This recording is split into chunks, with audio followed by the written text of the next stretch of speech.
Hello and welcome to the Voice of Intuition podcast.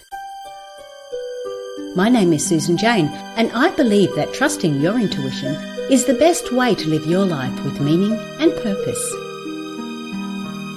Each week you will hear about how you can connect, develop and trust your intuition through the wonderful array of guests we have on the show and my own personal experiences.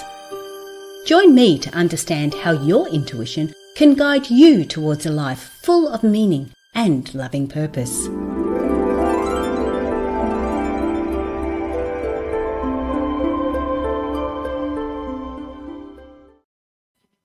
Hello and welcome to the Art of Intuition podcast. I am Susan Jane and yes, I am going to change the name of it very soon.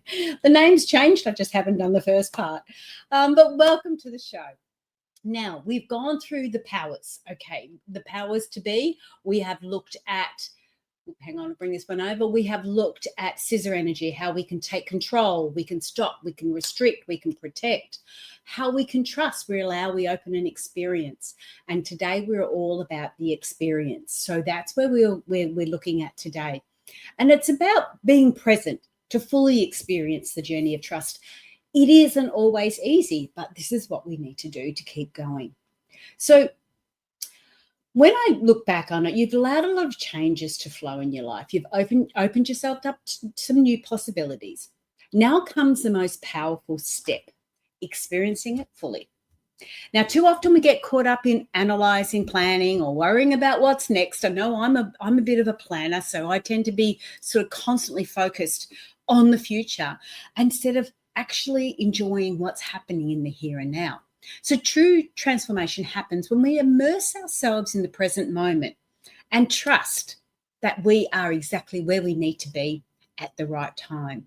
So this is really, really important. And I guess the funny thing about going through these last, podcasts that I've been doing is they're really, I suppose, for want of another word, hitting me in the face. It's like the words and the understanding I'm getting behind them is really coming straight back and sort of saying to me, hey, what about being present, fully present in the actual time and the here and the now? And yeah, sure, we need to still prepare. And yes, we still need to reflect on the past and prepare for the future. But being present in the now is something that we can do on and off all day. So I guess one of the other areas I look at is there's times there when I'm physically somewhere and yet mentally somewhere else, okay? This is the power of being present. Maybe you're at a beautiful beach, but you were thinking about work. Maybe you were sitting with a friend, but you were going over an old argument that you had a long, long time ago. When we're stuck in that past or anxious about looking towards the future, we miss what's happening right now. We miss what's going on. So experiencing life fully means engaging in the present. One of the things that I think it's the Buddhist monks do is when they're going to have their meal, instead of sitting there and watching TV or anything else, they sit there and they experience their meal in the fully. They enjoy every mouthful, every bite, every chew, and they experience it all in the fully. Now, I know we can't do this with everything we have in our life, but there is times there when we should be just enjoying it a little bit more. So life is a journey, and in every experience, whether it's positive or whether it's negative, has a meaning. There's moments in my life when I've had to make choices, but there was times there when I were completely present. And this particular time I'm going to share with you is not a pleasant time, but being completely present allowed me to see the positives to it later on. So the story is that I was about 19 at the time and I was attacked. So I was walking home. I was on holidays two states away from where I lived. I was on holidays. My younger sister had already left to go back to the unit, and I was heading back to the unit. It was late, early evening. It wasn't that late. It was mid-evening, and I was walking along, and I got tapped on the shoulder, on my shoulder. And as I turned around, I was obviously king head. I was knocked out. Now, don't remember any of that, obviously. But as I've come to, I've been dragged into the back of the car by my hair. So every sense, every physical sense that I had was heightened, mainly with fear, but it was heightened. I could taste blood in my mouth. I could smell the cigarettes. I could smell alcohol in the car, to see the look on their faces and the words that they spoke, to feel the pain, I was experiencing as they helped themselves to my body. Now, what I did realize that fighting back only resulted in more bruises. So I had to step back and allow things to happen as you will. Now, what I did do was I thought to myself, I can't stop them doing what they're going to do. And I certainly don't have to enjoy or embrace the moment, but maybe I could do something to stop them doing it again. And as I sort of thought, what could I do to stop them from doing this again? In an instant, I had left my body. Now, I was outside of the car looking at what was going on. Now, when I explain this, and you'll hear stories, I've got them on the website. I've been a guest speaker in other areas and other podcasts, so you'll be able to get the full story in some of those. But when I left my body, I refer to my body as she or her because it did no longer feel like me, did not feel like me. She was there. I saw what was going on, but I just couldn't, it did not relate properly that was actually me. Even though it looked like me in what I've seen in the mirror, it just did not feel like me. And I remember looking at her and going and seeing the blood coming down the side of her mouth where she'd obviously been punched. But I couldn't taste anything. There was no taste. The 5 physical senses are no longer with you when you leave your body. I could see in a manner, but it was different to the manner that I can see now in the body. I could see the energy coming out of the back of her hair where her hair had been pulled out and there was blood and the roots were all over the place. I could see the pain and the energy from the side of the mouth. I could see that energy, and the energy looks like, heat raising off of the road, off the bitumen on a hot day. It looked like that. It was coming out of there and out of other parts of her body that had been manhandled. So I could see this energy coming through, but there was no pain. I didn't feel the pain. I could only see it as energy. There was no longer any taste. There was no longer any smell. No feelings that matched. There was nothing in that, and it was quite surreal to watch it. It was almost like watching a movie where you didn't actually feel connected. So it was very strange. It was a very, very strange time, and I didn't quite know what to make of it.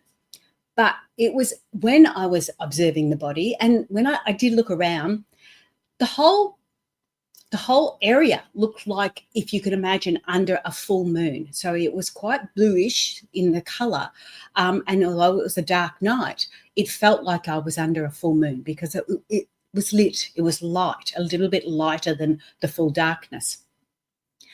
So as I'm watching what was going on, the question that I asked, which was, how can I stop them doing it to anyone else, came through to me quite loud and clear. Now, when I say loud and clear, I don't hear it as a booming voice. Like, I did not hear the word of God as a booming voice. I'm not religious, so I would not have gone that way anyway. I don't follow any religion. I don't cover that side of it.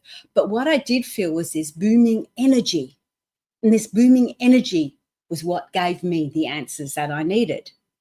And so once I had this understanding, I ended up right back into my body. Now, as I've come back into that body, if you could imagine not feeling anything at all to feeling absolutely everything, the pain radiating out of my body in different areas, the mouth, the blood, I could taste the cigarettes, I could smell the alcohol, could smell, I could hear all their words, their disgusting behaviours and all that sort of all came back in one big foul swoop. It was so full of every single physical sense coming back and flooding in one big foul swoop. It was very, very overwhelming.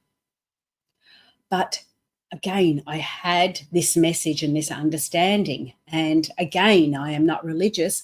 I went to church, to Sunday school when I was in primary school. And I went, I think, for about 2 weeks, 3 weeks. Might have been 4 weeks, I think I went. I can't remember exactly.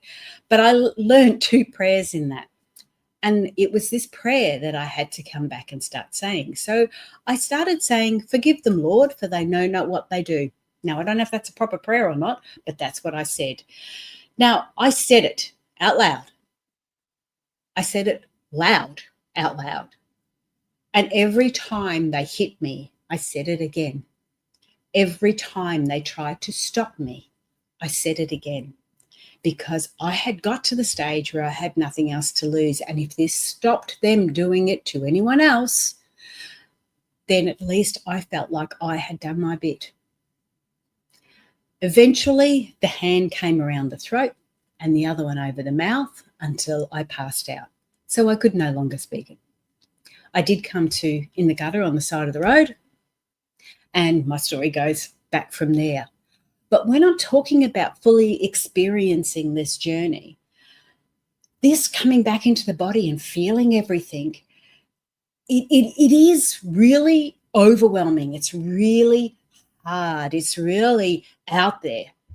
So when we say embrace the fullness of the journey, embrace what you have now, experience it, we don't mean you have to do everything all at once. But it is realizing that the smell of a rose can be really uplifting when you're in down times. It means looking at the leaves blowing in the trees can give you this lovely sense of aliveness. You know, it's all those little things that come through. It is sitting there and enjoying a glass of wine for what it is. It's enjoying a meal for what it is. So when we say embrace the fullness of the journey, yeah, you don't have to be doing it all the time, but you do need to be aware of it and be more mindful of it because we are on such an amazing journey. So how to fully experience the process? Now, I've got 3 little things here. Engage your senses now, which is what I said. This is what happened to me. I engage my senses. Release the need to control. I released that need to control. I could not control the situation. And then find meaning in every moment. Now I'm going to break them down a little bit more for you. So no matter what you're experiencing, be fully present in it. If it's drinking a cup of tea, be fully present in it. If it's walking through nature, be fully present in it. If it's spending your time with your loved ones, paying attention to what you see, hear, feel, and taste is all about experiencing yourself in that sensation. Even in my darkest moment, my senses were heightened, and that anchored me. That anchored me to the here and now and what I could do to help, what I could do to get through it. And this, I believe, is what allowed me to survive this situation, because it could have quite easily been very, very different, a different result. So engage in your senses, and you see it when they're testing the wine. You know, they're looking, they're engaging all their system. They're looking at the color, they're looking at it, they scent it, they smell it. What's present there, and they'll taste it. They go through these situations, they go through these things because we can look at a glass of wine and say, well, it's a glass of wine, whoopee, like hopefully it's going to get me drunk. Or we can look at it and see the beauty within it, in all of those senses. And it's like eating a meal. We can see the beauty in how it's presented, or how it maybe not presented. We can taste it. We can enjoy those processes. And the best part about having a meal is often you're sharing it with somebody. So it's engaging all of those senses in just a smaller minute of time, just a small amount of time, just to acknowledge it. And that is part of that gratitude. It's like, oh, wow, look at that. I go walking every morning. I try and find something that I go, oh, wow, look at that. Look at the sun, look at the way the clouds are moving. It's just acknowledging that. And as we acknowledge that, we then start to have that gratitude. We really bring through that gratitude because you're acknowledging it. The second part was release the need to control. Now, there are moments in life when we have no control over what's happening to us. I've just experienced one of them. But we do have control over how we respond to that. Now, I tried fighting back only to create more bruises. That wasn't going to work. Me fighting back would possibly, I don't know, but possibly encourage them to keep going. So that was one of those aspects that I did not want to do. I did not want to give them any way, shape, or means of any pleasure, whatever that was for them. So I let go. And I stopped the fighting. I stopped giving them what I felt that they were looking for. I stopped doing that. And as I did that, I asked that question, how is it I can help somebody else? If I can't control this, how is it that I can help somebody else? And in that, I received the answers that I needed after leaving my body. So it was letting go of what I needed to do and finding that the ability to sort of go, okay, this is how it's going to be. Now, this is an extreme case too. Don't get me wrong. There are times when, releasing the need to control could be just an argument that you're having with your partner. It could just be as simple as that. Just an argument you're having. Do you have to be right? Do you have to win? Can you release that need to control and just sort of go, okay, well, I understand how you feel. I might feel a little bit different, but that's okay, as long as you understand that. We're going through this, releasing that need to control, releasing the need to control what the outcome is going to be, and just saying, hang on. One of the other experiences that I had is I left everything to go to university. Now, I studied university for 3 years full-time and 4 part-time jobs at one stage to pay my way through it. Now, my outcome, my control, my need to control, my outcome was expected to be a job. 3 years study, I learned how to do health promotion in a public health sector. Well, 6 months after I finished my degree, the government changed hands and wiped out all the jobs. I had no control over that. I needed to do something else. Could I fight it? Yeah, possibly. Would that achieve anything? Possibly not. I needed to look at another way of doing things. So I released control and went, you know what? What is meant to be is meant to be. Bring it on. What am I supposed to be doing? And that's when I started writing my book. And that's when I started getting the downloads. So release that need to control. And then the third thing is find meaning in every moment. Now, even in those most painful experiences, lessons are there. Now, rather than resisting them, ask yourself, what is it teaching me? How is this shaping me into a stronger, a wiser version of myself? And I got a lot of that. I got a lot, not straight up, I can assure you. But I did get a lot of that. I got an understanding about life and death. I got an understanding that we don't actually die. We just change form. I got this understanding that we can talk to those that have passed. I've got an understanding that the spirit doesn't have the attachment of the 5 physical senses that we do. So there's all these things. And in fact, the reason why spirit comes into a physical body is so they can experience the 5 physical senses, because they don't experience them otherwise. It's completely different.